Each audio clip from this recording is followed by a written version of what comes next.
Welcome to the PDX files. Each week we dive into the weird and the unexplained here in the Pacific Northwest and beyond. My name is Peej. And I'm Mac. And Mac, what are we talking about today? Today we're looking to the past, and we're kind of diving into a little bit of we're not going into the ancient aliens TM kind of deal, but a little bit. Okay, a lot of it, but not necessarily all these have been on on on the show. And it doesn't really matter at the end of the day. What I think we're starting to see in a lot of this examination of the UFO phenomena as that this just hasn't been around the last since 1947 in New Mexico. This is something that's going on a lot longer than that. All right. Well, as usual, I've not seen this video, so my reactions are authentic. And here we go. With these words, he led his army against Mithridates, having 20,000 foot soldiers and 2,500 horsemen. But when he had come within sight of the enemy and seen with amazement their multitude, he desired to refrain from battle and draw out the time. But presently, as they were on the point of joining battle, with no apparent change of weather but all on a sudden, the sky burst asunder, and a huge, flame-like body was seen to fall between the two armies. In shape, it was most like a wine jar, and in colour, like molten silver. It looks like something. Both were astonished at the sight, and separated. This marvel, as they say, occurred in Phrygia, at a place called Otria.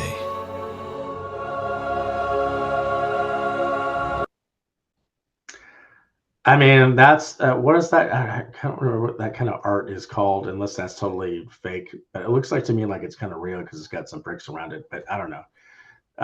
Mosaic. Mosaic, yeah, thank you. And then maybe that's just kind of like a rendering of that. But you know, this is a good example of how folks in ancient times have sort of interpreted things. Like just imagine how would they interpret even just a hot air balloon, Right. for instance, which is almost kind of what that looks like, among other things. Right. And this is the kind of stuff that they had to deal with on a daily, weekly, monthly basis of all sorts of crazy stuff that's kind of going on. So, I mean, I would ask our viewer to sort of keep their minds open a little bit and sort of get away from the idea of the Ancient Aliens TV show and get into more of kind of like, there's actually some evidence, maybe behind this. Anyway, let's, yeah. All right, continuing. In the month of April 14th, 1561, at daybreak, between 4 and 5 a.m., a dreadful apparition occurred on the sun. That's very dreadful. This was seen in Nuremberg in the city, before the gates and in the country, by many men and women.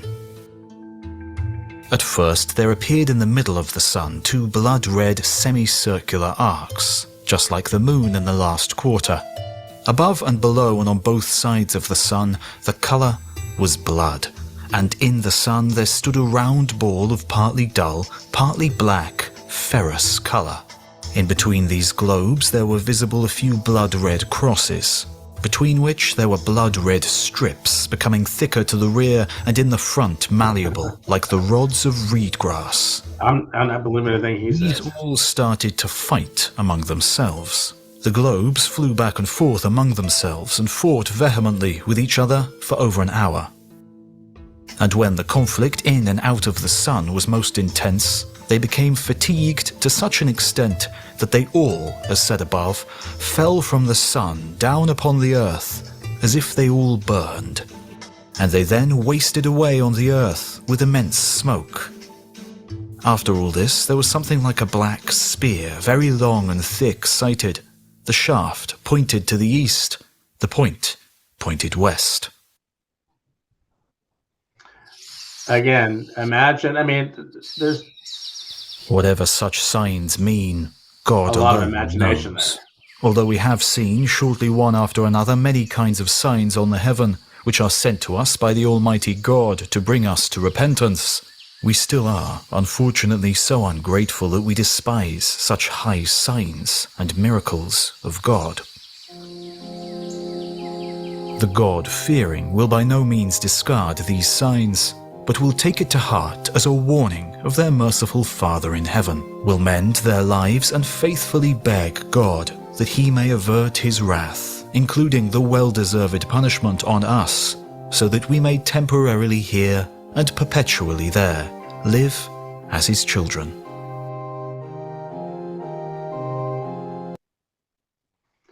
So again, we're giving another example of something. I mean, that is fairly, I mean, okay, we don't know exactly where the detail came from, where the reporting came from 100% as to who may have done it. But these kinds of things are not isolated to just this example. It's like stuff has been going on in our skies for a long time. It's not just a comet.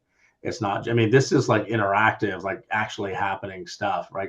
It's describing what's happening. Yeah, I mean, the way it was described, and certainly the way it was depicted visually, as shown on the video, it almost made me seem like were they witnessing two alien races fighting each other in our skies Yeah.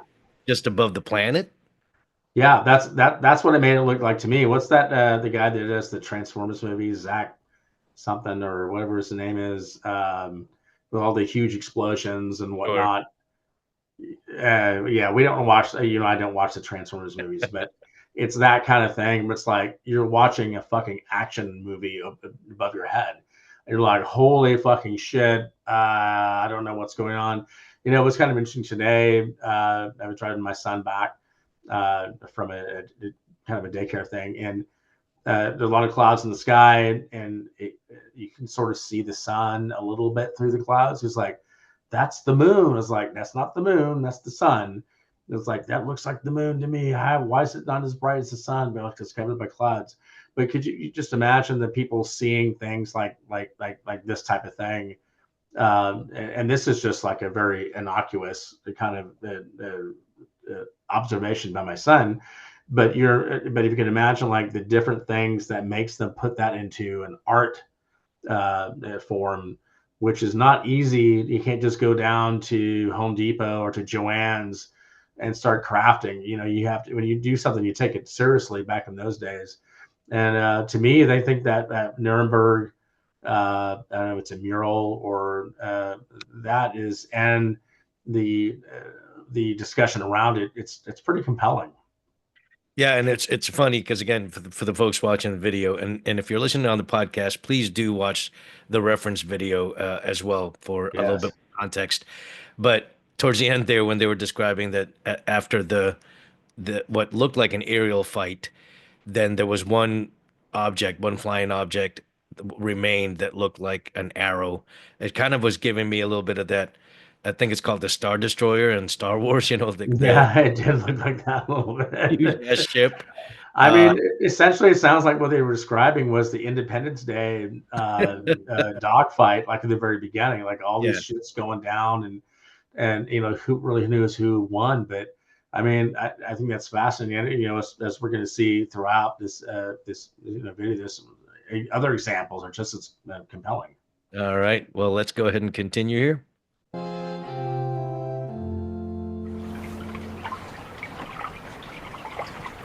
In this year, one James Everell, a sober, discreet man, and two others saw a great light in the night at Muddy River. Nerd. We've already seen When this. it stood still, it flamed up and was about 3 yards square.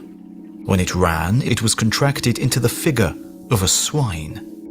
It ran as swift as an arrow towards Charlton, and so up and down about 2 or 3 hours.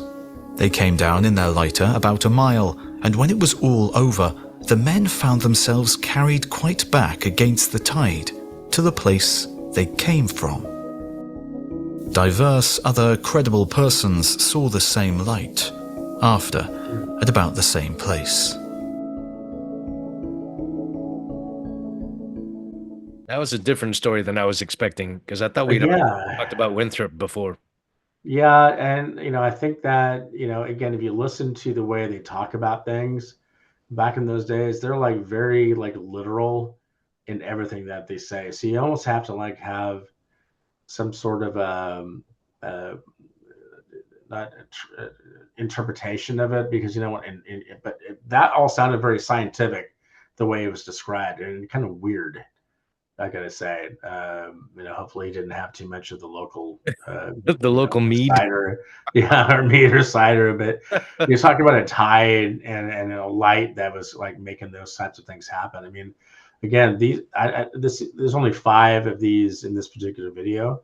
I guarantee you there are thousands, if not more than that, of these types of accounts, and some of them are definitely not included in this, and some are even more contemporary, even in the 1800s and 1900s. So, but it's important to learn from the past with some of this stuff, and to look at I think that's important.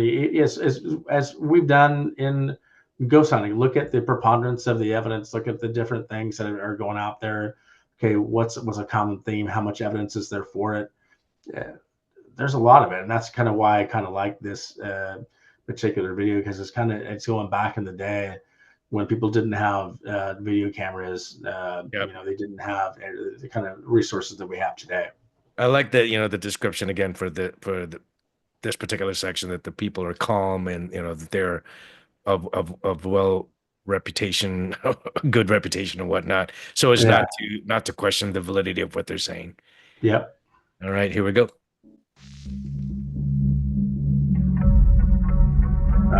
On February the 22nd, 1803, local fishermen of the Hariadori shore in Hitachi province saw an ominous ship drifting in the waters.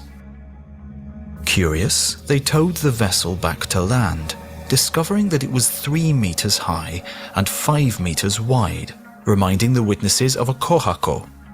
Its upper part appeared to be made of red-coated rosewood, while the lower part was covered with brazen plates, obviously to protect it against sharp-edged rocks. The upper part had several windows made of glass or crystal, covered with bars and clogged with some kind of tree resin. The windows were completely transparent, and the baffled fishermen looked inside. The inner side of the Utsuro-Bune was decorated with texts, written in an unknown language. The fishermen found items inside, such as 2 bed sheets, a bottle filled with 3.5 liters of water, some cake, and kneaded meat. Then, the fishermen saw a beautiful young woman, possibly 18 or 20 years old. Her body size was said to be 1.5 meters. The woman had red hair and eyebrows, the hair elongated by artificial white extensions. The extensions could have been made of white fur or thin, white powdered textile streaks. This hairstyle cannot be found in any literature. The skin of the lady was a very pale pink color. She wore precious, long and smooth clothes of unknown fabrics. The woman began speaking, but no one understood her. She did not seem to understand the fisherman either, so no one could ask her about her origin. Although the mysterious woman appeared friendly and courteous, she acted oddly, for she always clutched a quadratic box made of pale material and around 1/2 meter in size. The woman did not allow anyone to touch the box, no matter how kindly or pressingly the witnesses asked. An old man from the village said, "This woman could be a princess of a foreign realm who married at her homeland. But when she had an affair with a townsman after marriage, it caused a scandal, and the lover was killed for punishment. The princess was banned from home, for she enjoyed lots of sympathy, so she escaped the death penalty. Instead, she might have been exposed in that Utsuro-Bune to leave her to destiny. If this should be correct, the quadratic box may contain the head of the woman's deceased lover." That turned. That made a left. What's in the box? I don't know. I mean, that's actually a pretty compelling story, and doesn't make any sense.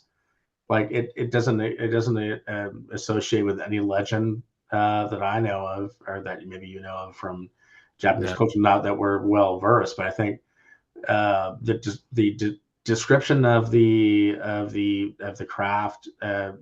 Breaking it in. They're sort of assuming they're on their own accounts, kind of, well, this looks like this. right? But how does it account for the weird windows and all the weird text on the inside? And this crazy chick who just got out, who was like, got a box, and who's not going to relieve this box to anybody. It's a very interesting story. It doesn't seem to me like, and it's not even that. I mean, it's fairly, I don't want to say contemporary, but I mean, what does it say, 1803? 1803. Yeah, that's not that long ago. And I don't think Japan at that point was not familiar with some of the West yet. I No, mean, I could be wrong with that. they'd had trade already open then. I mean, I think it's you know, it it would be interesting to find out for sure if this is indeed kind of like a UFO visitation ride, because obviously a different kind of different kind of writing could just be a writing that's not Japanese, that they just don't Sure. just Yeah. don't understand, right? Although what's depicted in the illustrations here that's part of the video definitely looked a lot more hieroglyphic and or a lot more geometric than actual writing that existed then and or exists today. And then the other thing also with Japanese culture that what little I know of it, that I think that's anything that's not explained in the natural world is then it's relegated to the world of the gods, right? So Yeah. I Yeah. think it's the Shinto belief where there's like mountain gods and forest gods and whatnot. That's not what this account is talking about, though. This is definitely like they didn't say, "Oh, this is the goddess of the sky who came down with a da da da da da." This was like Yeah. they were talking about this being as a person that they just couldn't understand didn't know the origin of. And looked different. And there was a craft that looked like similar to something that they kind of do, Yeah, but not really. Like they're kind of blown away by it and they can't really explain it.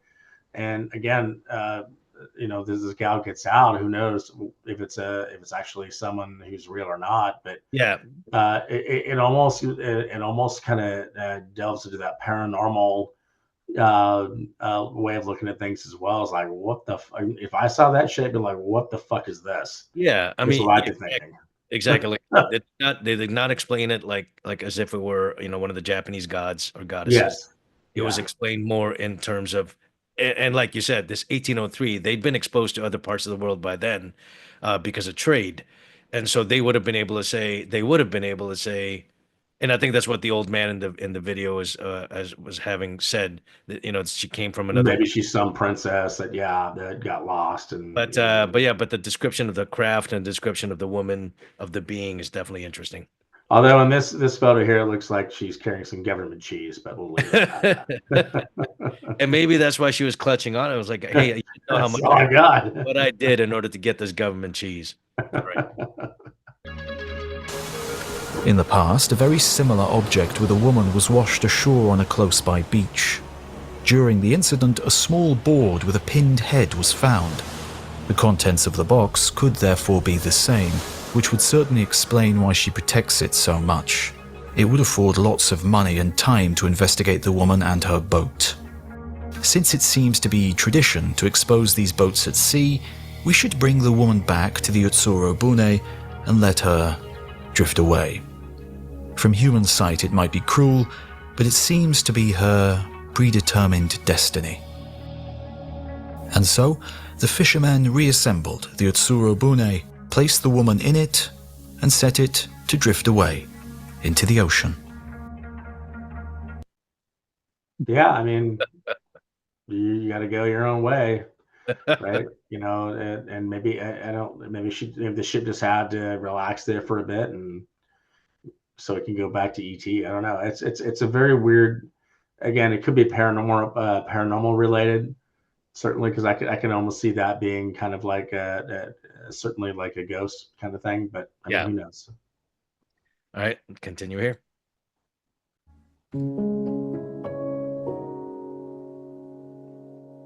Someone must be operating an airship in this portion of the state. Twice within the past 6 weeks it has been seen by reliable residents of Oakland, and on each occasion it has presented the same appearance. 6 weeks ago, a young lady was riding a wheel on Telegraph Avenue when she saw a strange-looking object in the sky.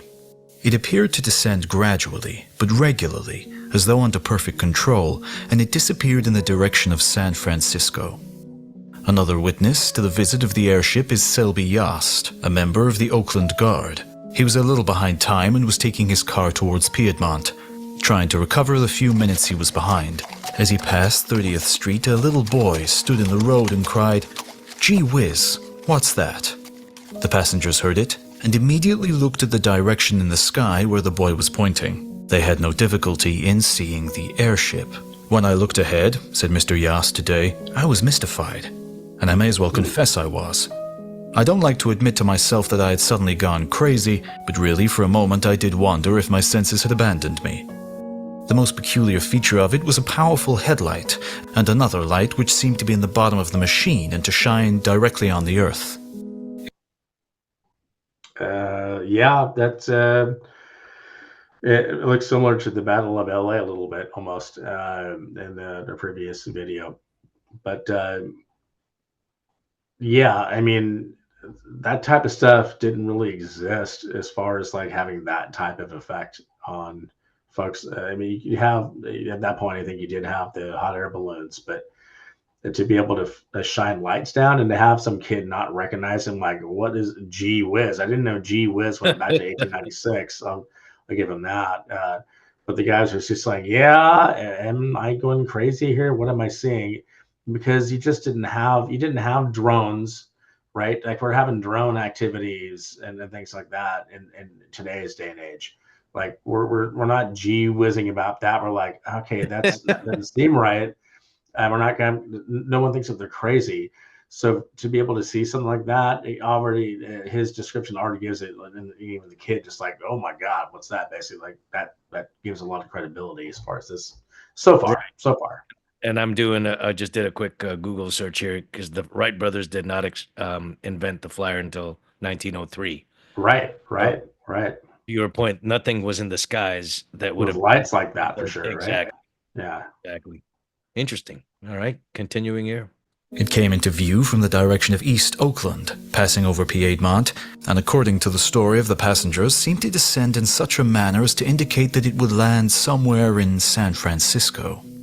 It was the most uncanny-looking thing I ever saw, and I am at a loss now to convince myself that I actually saw it. Many of the passengers took up their morning newspapers today expecting to see a full description of the peculiar object that they had seen so plainly, and were surprised and disappointed to find no report whatsoever. It is the prevalent opinion that someone in Alameda or neighboring counties has solved the problem of flying in the air and has been for some weeks putting his experiment to a practical test.